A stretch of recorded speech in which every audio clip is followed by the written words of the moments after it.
करने को है और इस लिंक के माध्यम से हमेशा विद्वत गुरुजन उपस्थित होकर कथा सुनाते हैं।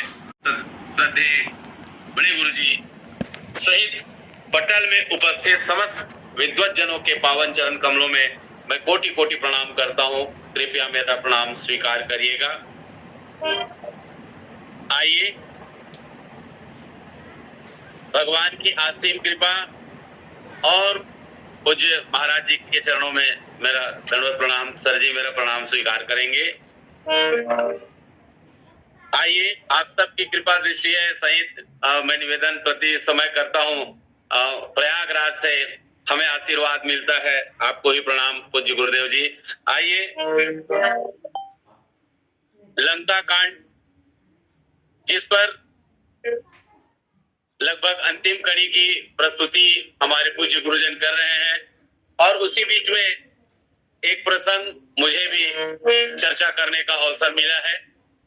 गोस्वामी जी लिखते हैं, राम पे विमुख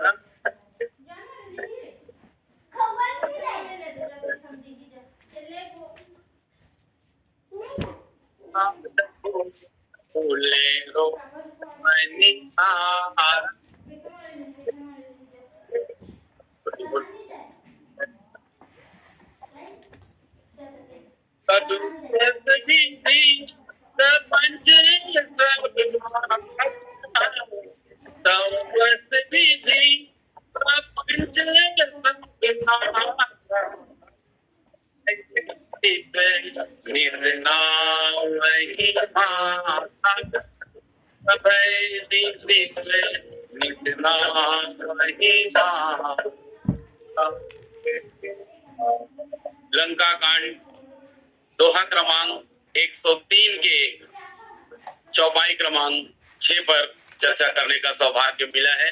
आइए पुनः पूज्य विप्र चरण विद्वत चरणों में मैं दंडवत प्रणाम करता हूं, क्योंकि मेरी अपनी प्रस्तुति कुछ नहीं है। जो कुछ है इस लिंक से ही गूढ़ रहस्य हमें मिले हैं, जिन्हें हम एक पुष्प बनाकर आप सबके बीच प्रस्तुत करने का प्रयास करते हैं और निश्चित रूप से त्रुटि होगी ही। आप सबका मार्गदर्शन मिलता आ रहा है और भविष्य में मिलेगा।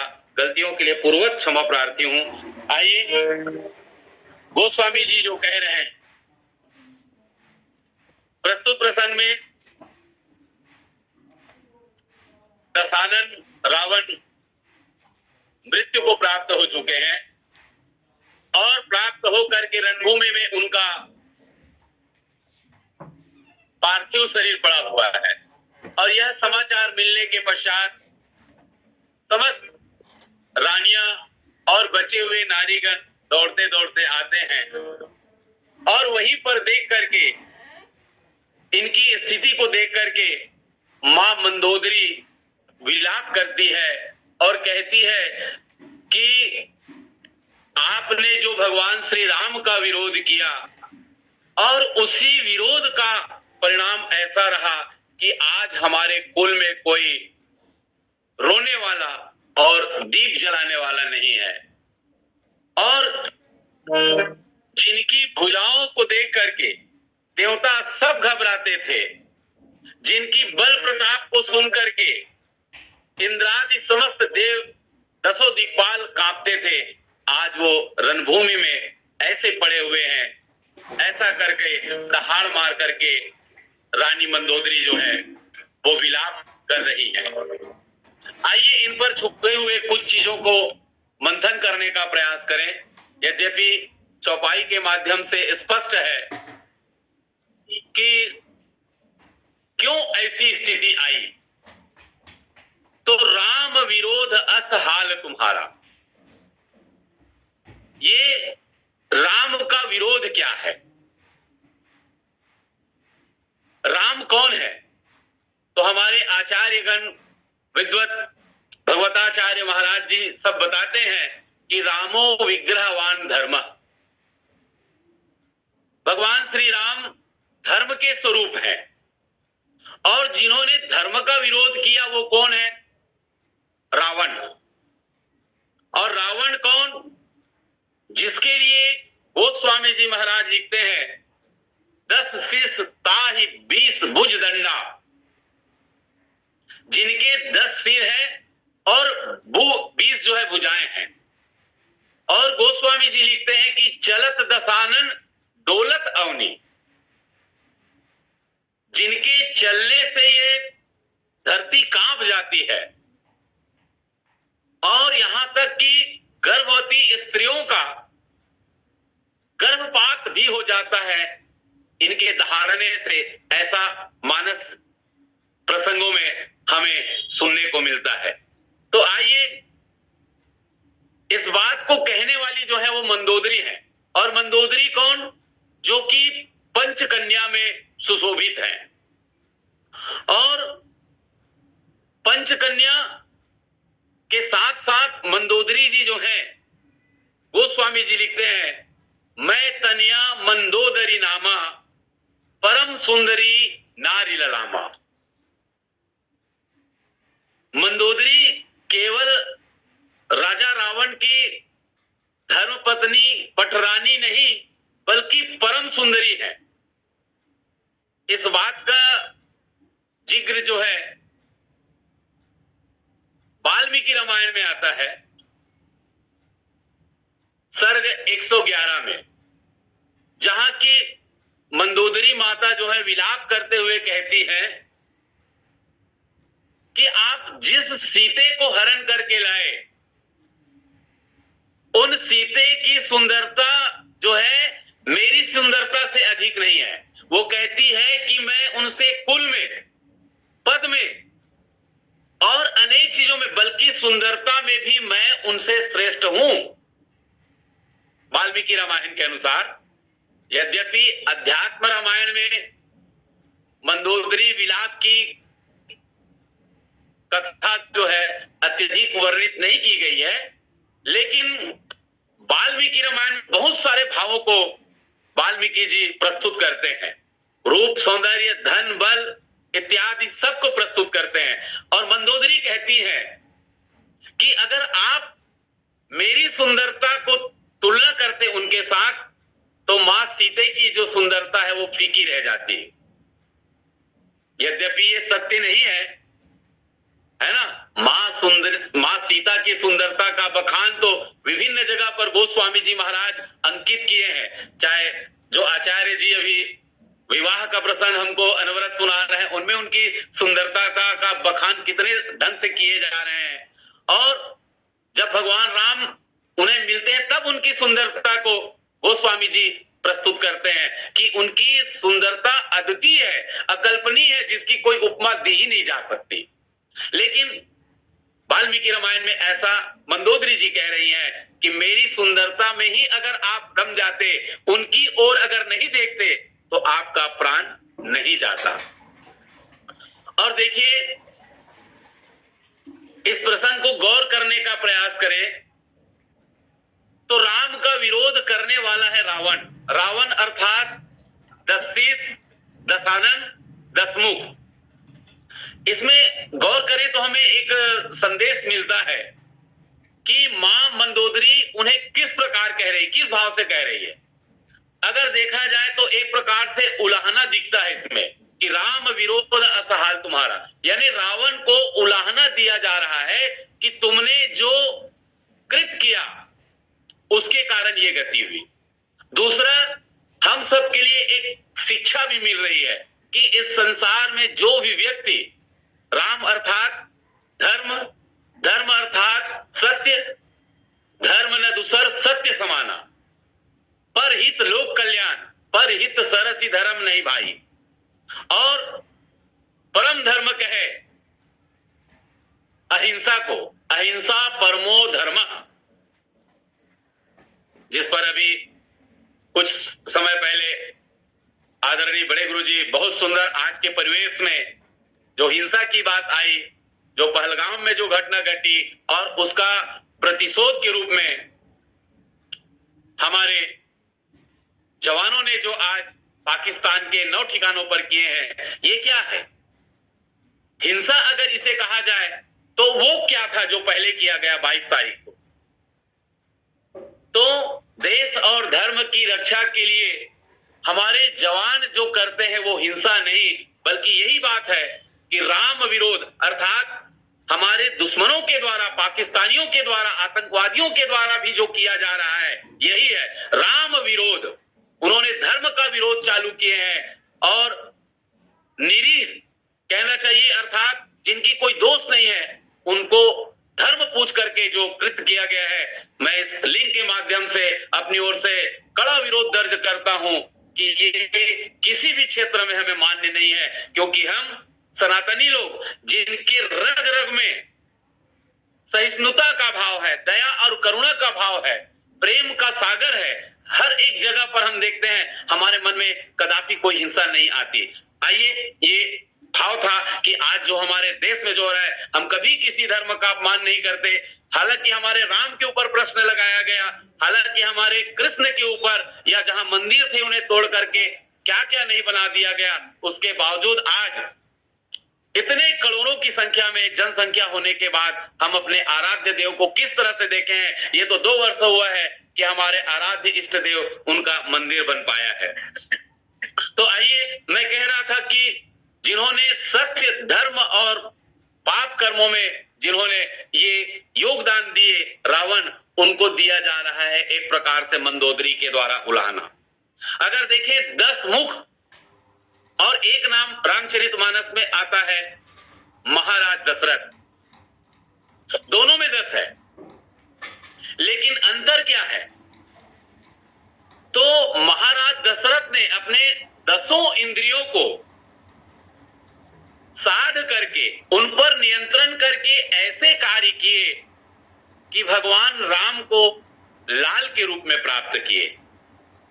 और यही 10 मुख है रावण, जिन्होंने 10 मुखों को भोग के रूप में उपयोग किए और अपनी तृष्णा को बढ़ाने का काम किए। हम कथाओं में पाते हैं कि रावण जहां जहां युद्ध करने जाते थे वहां पर रहने वाले राजाओं की पत्नियों को या सुंदर कन्याओं को हरण करके अपने पास अपनी पटरानी बना करके रख लेते थे, ऐसा मानस में उल्लेख मिलता है।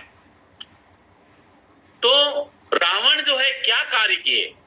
मुख से भी भोग का काम किए और अपने मन इंद्रियों को भी भोग लगाए। अर्थात हम सबको यहाँ पर यह सूत्र मिलता है कि अगर हम अपने इंद्रियों को, 10 इंद्रिय हम सबके पास है, ज्ञान इंद्रिय और कर्म इंद्रिय, अगर उन्हें हम ज्ञान के माध्यम से उपयोग करें, संयम के माध्यम से साधना का क्रम करें, तो परमात्मा राम आपके घर लाल के स्वरूप में उपस्थित होंगे। और अगर आप रावण की तरह धर्म को हानि पहुंचाने के लिए या भोग विलासता की ओर आप बढ़ाएंगे, तो यही भगवान राम आपके सामने काल के सम्मुख, काल के समान प्रस्तुत होंगे। इस प्रस्तुत प्रसंग में जिस प्रकार से हमें उलाहना और संदेश भी मिल रहा है, ज्ञान मार्गदर्शन भी मिल रहा है, क्योंकि भगवान राम के पूज्य पिताजी महाराज दशरथ ने वो ऐसे कार्य किए कि उनका जो है कार्य वो वंदना की श्रेणी में आया। और तभी गोस्वामी जी महाराज जो है वो लिखते हैं वंदना में,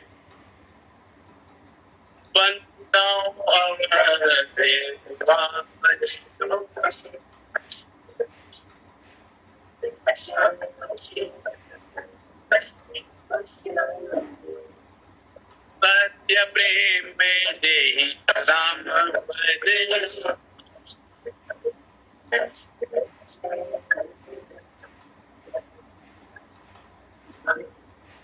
बंदो अवधवाल, सत्य प्रेम जहि राम पद, बिछुड़त दीन दयाल, प्रिय तनु तृण इउ पर हरि। गोस्वामी जी महाराज वंदना के माध्यम से रामचरितमानस में महाराज दशरथ को वंदना का पात्र, क्योंकि इंद्रियों को संयमित किए, और रावण जो है उलाहना का पात्र, बल्कि उलाहना कोई और नहीं, उन्हें उनकी पत्नी और परम प्रिय मंदोदरी जी जो है वो कह रही हैं, क्योंकि उनका कहने का कारण है। हम सभी जानते हैं कि जो जीव जन्म लेते हैं उनका मरण सुनिश्चित है, पूज्य योगेश्वर जी महाराज जी, आपके चरणों में प्रणाम सर, मेरा प्रणाम स्वीकार करें। भगवताचार्य मार्गदर्शक जिन्होंने हम सबको दिव्य ज्ञान दिए सर, आपको दंडवत प्रणाम। तो मरना तो है हम सब, क्योंकि जायते ध्रुव मरणम, जन्म के साथ मरण सुरक्षित हो जाता है। तो हम सब मरने के लिए आए, तो मरा कैसे जाए,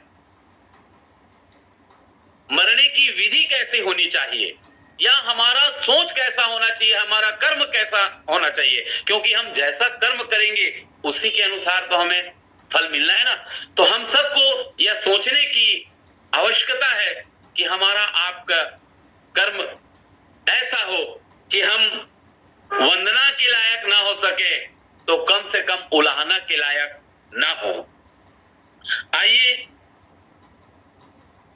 इस प्रसंग में जो हमें मिल रहा है कि मरना किस प्रकार हो, तो गोस्वामी जी उसके लिए भी लिखते हैं, जो न तरे भव सागर नर समाज अस पारी, तो मंदमती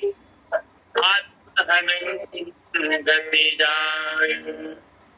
इस मानव तन को पाकर गोस्वामी जी महाराज ने कहा कि इस मानव तन को पाकर के अगर आप ऐसा कार्य नहीं कर रहे हैं, भव सागर से तरने का कार्य नहीं कर रहे हैं, तो आप समझ लीजिए आप आत्महनन गति के श्रेणी में आप जा रहे हैं।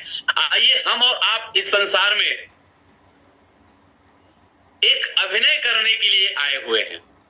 सबकी अपनी अपनी जिम्मेदारी है। मैं बहुत जगह विनोद के स्वरूप में मैं भी इस बात को कहता हूं कि हमारे फिल्मी दुनिया के कलाकार, चाहे अमिताभ बच्चन, जितेंद्र, धर्मेंद्र, किसी को आप ले लीजिए, उन्होंने इतने सारे फिल्म किए और इतने सारे हीरोइनों के साथ उन्होंने विवाह का दृश्य किया, लेकिन किसी को अपने घर में नहीं लाए।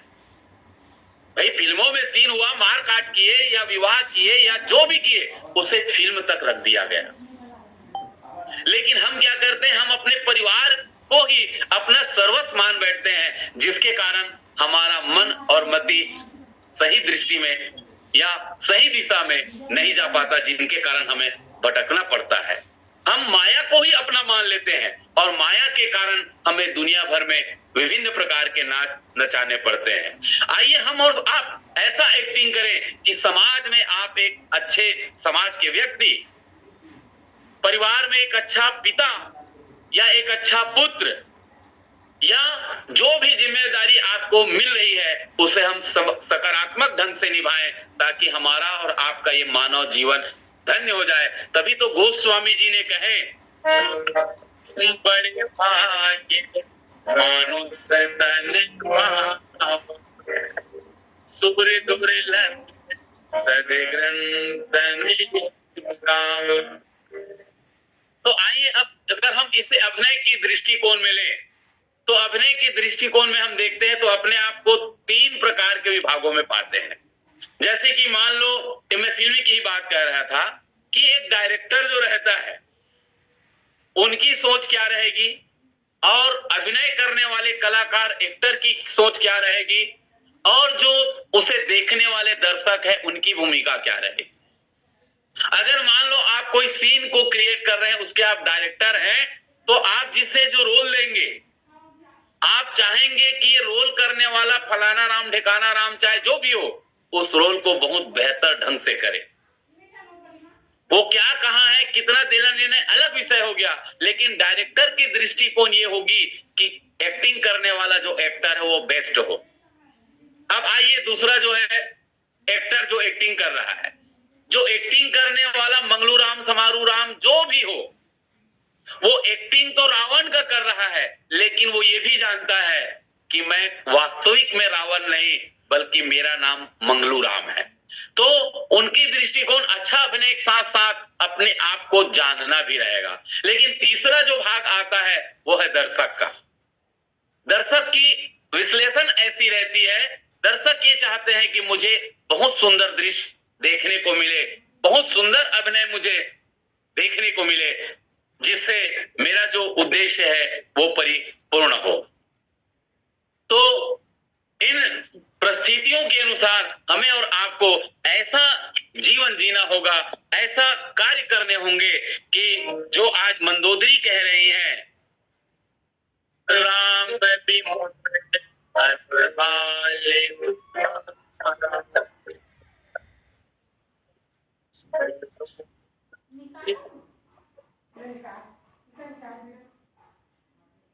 सज्जनों, हम सबको रावण जैसे जिनके परिवार के बारे में गोस्वामी जी महाराज ये कह रहे हैं, हमें दिखाई पड़ता है कि उनके परिवार में क्या स्थिति है।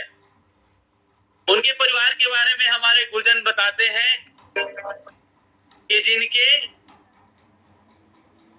1 लाख भाई और 1.25 लाख उनके भतीजे, यानी इनके परिवार में 1 लाख पुत्र और 1.25 लाख नाती, और जिनके घर में कोई रहा ना है दिया और बाती जलाने वाला। ऐसे हमारे कुछ संत जन के मुंह से मैं सुना हूं कि रावण का इतना बड़ा परिवार, और देखिए उनमें बलशालीता कितनी थी।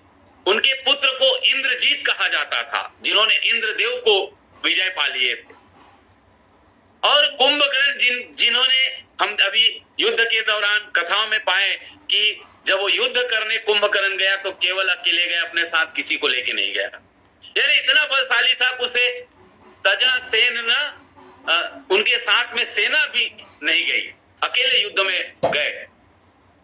और इतने सारे उनके साथ में युद्ध करने वाले थे, चाहे खरदूषण के रूप में हो, अक्षय कुमार के रूप में हो, अतिकाय, प्रहस, धूमकेतु, अकंपन, ऐसे विशाल लोग थे जिनके रहते हुए भी रावण की यह गति हुई। अब इस गति होने का कारण क्यों? क्योंकि हम जानते हैं कि रावण को भिन्न भिन्न 14 पात्रों ने 17 बार समझाया, जिसमें माता मंदोदरी ने स्वयं 4 बार समझाया। जिस समय मां सीता को हरण करके लाए तब उन्होंने समझाया। अशोक वाटिका में जब मां सीता की गर्दन को काटने के लिए रावण प्रस्तुत हो रहे थे तब भी उन्हें समझाया।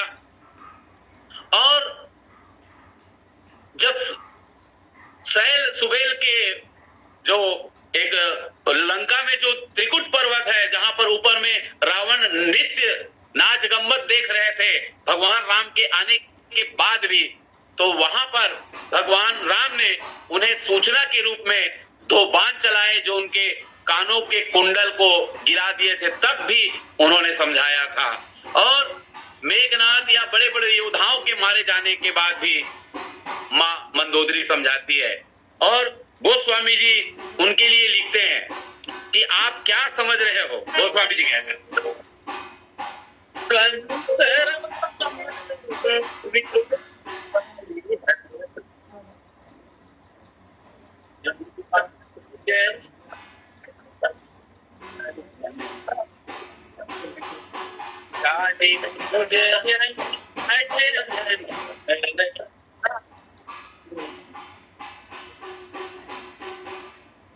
मां मंदोदरी कहती है कि हे स्वामी, आप इन्हें केवल साधारण मनुष्य नहीं जानिए और अपना राम विरोध की इस भाव को आप त्याग दीजिए।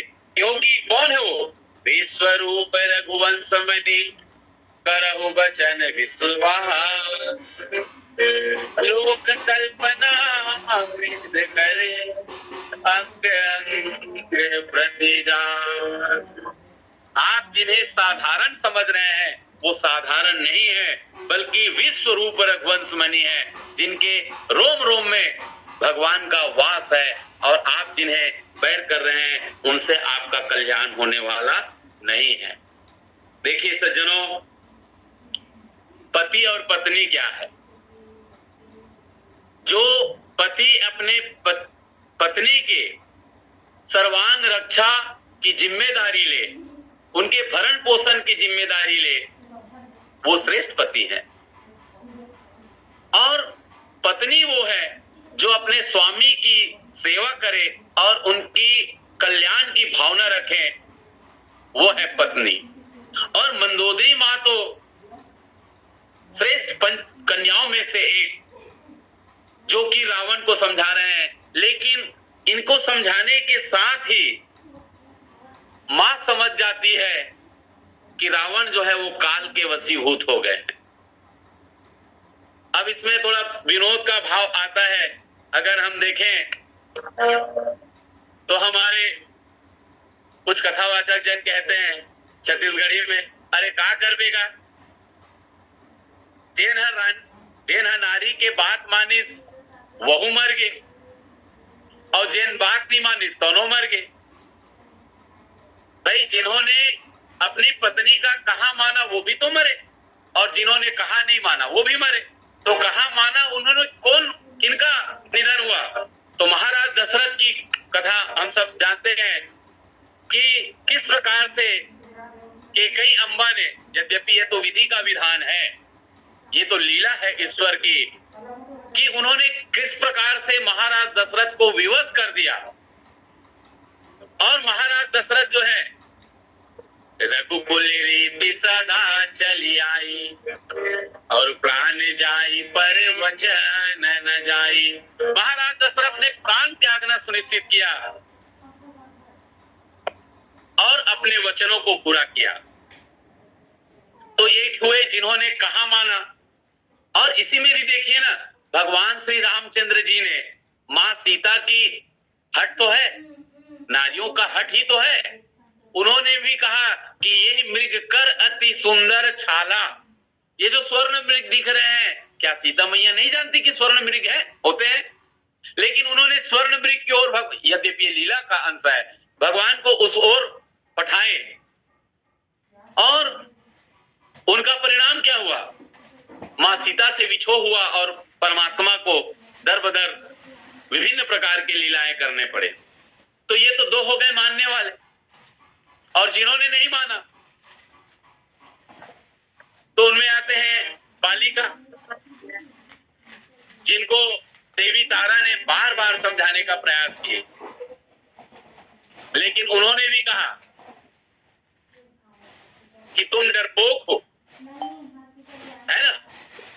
हे स्वामी, आप राम को साधारण नहीं समझिए, तो ग्रीव जिनसे मिले हैं वो भुवनेश्वर काला होकर काला है। तो उन्होंने नहीं माना, इसलिए उनका प्राण गया। और रावण को समझाने का प्रयत्न किया गया, उन्होंने भी नहीं माना, तो उनका भी प्राण गया। अर्थात अब हम बीच के लोग, हम क्या करें?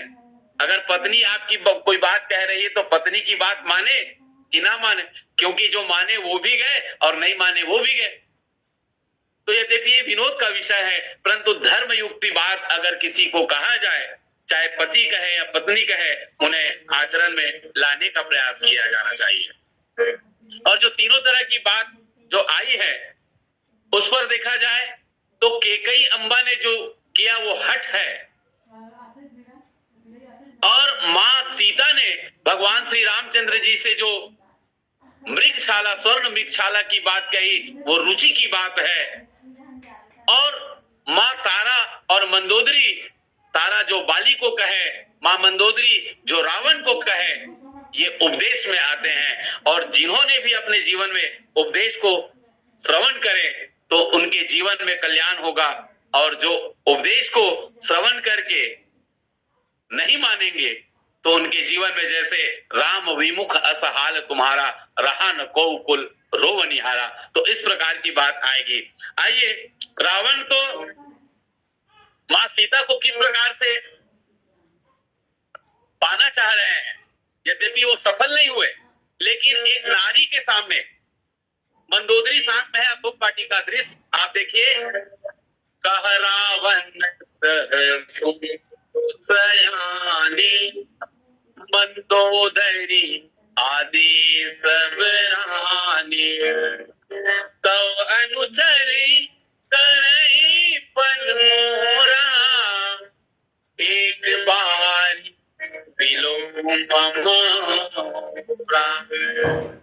एक पत्नी के सामने किसी और नारी को आप कह रहे हैं कि एक बार मेरी ओर तो देखिए, ये जितने मेरी रानियां हैं, जितने मेरे पटरानियां हैं, आपके क्या करेंगे? आपके दासी बन जाएंगे। ऐसे भाव को भी सहन करने के बाद अपने पतिव्रत धर्म का निर्वहन करने वाली मां मंदोदरी निश्चित रूप से प्रणम्य है। आइए, राम विरोध जितने लोगों ने किया उन सब का एक ही गति हुआ, और इस चीज को समझाते हैं अंगद जी जब रावण की सभा में जाते हैं, तब कहते हैं राम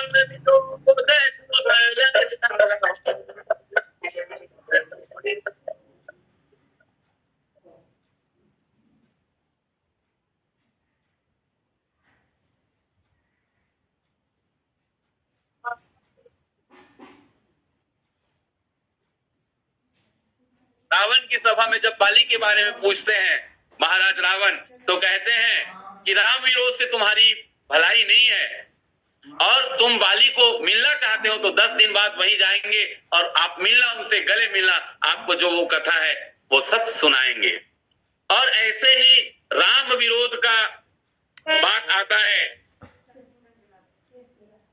जयंत के विषय में। सुरपति सुत धरी पाए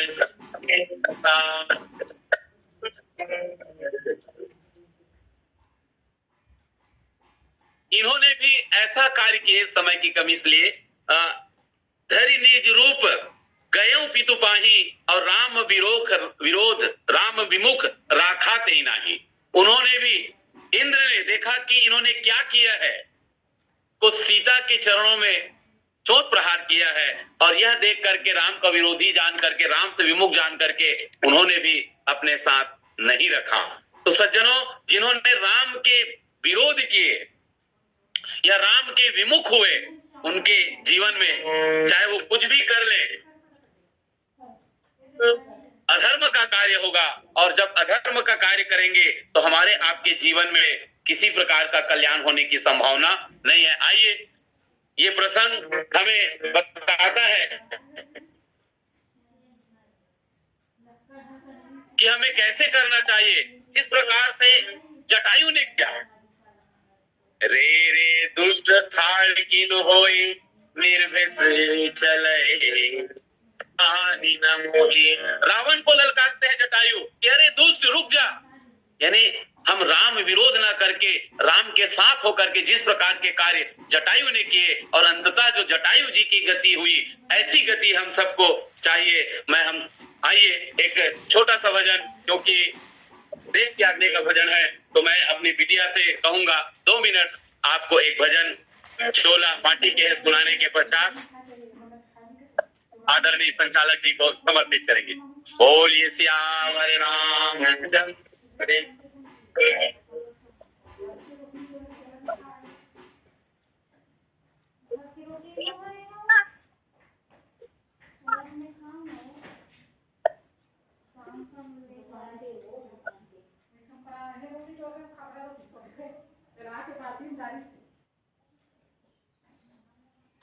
नानी आधा खाई से और कहाँ रखी से कौन जाने के बाद में से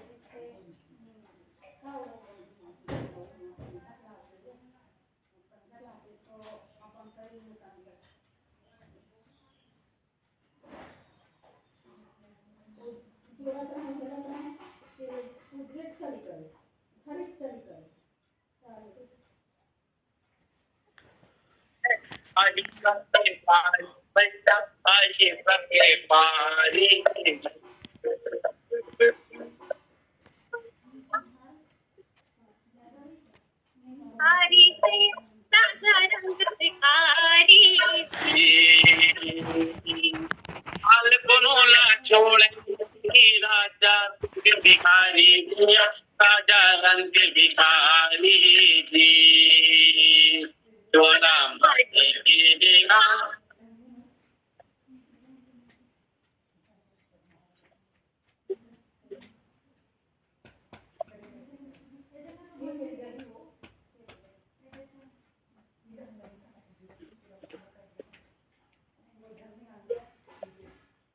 आइए, इस प्रसंग को मैं यहीं पर विराम देता हूँ।